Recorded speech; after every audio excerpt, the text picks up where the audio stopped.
Using knowledge management to fight the nation's enemy.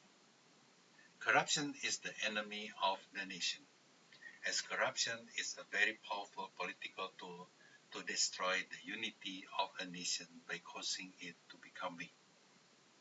With political corruption, a country will be easily swayed because the gap between the rich and poor within a country is gradually widening.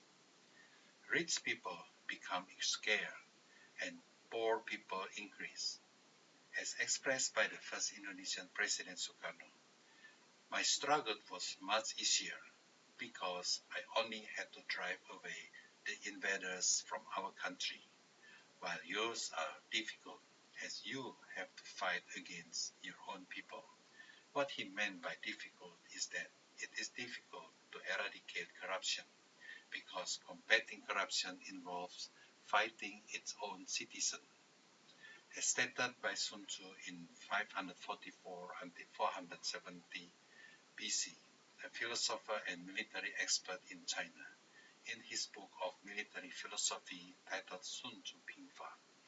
If you know your enemy and yourself, you will not be defeated in any battle.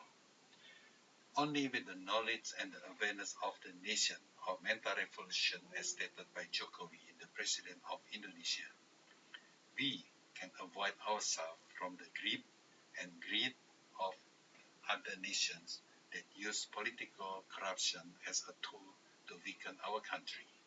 To raise knowledge and awareness of a nation, the nation needs a concept that can systematically collect and share knowledge effectively and thoroughly. The concept is known as knowledge management or KM. As written in the KM World website by Michael Kearney, Professor of Computer Science at the University of Long Island, KM is a concept and a term that appeared about 2 decades ago, roughly in 1990. This concept can be said that the goal of KM is organizing information and knowledge of the organization as a whole. Davenport in 1990 stated, KM is the process of capturing, distributing, and using knowledge effectively. Several years later, Gartner Group created a new definition, which is probably the most cited. KM is a discipline that promotes an integrated approach to identifying, capturing, evaluating, retrieving, and sharing all the information assets of an enterprise. These assets include databases, documents, policies, procedures, and expertise in turning data into information, information into knowledge, and knowledge into policy. In essence, to prevail in this difficult battle against corruption, we must know our enemy and ourselves.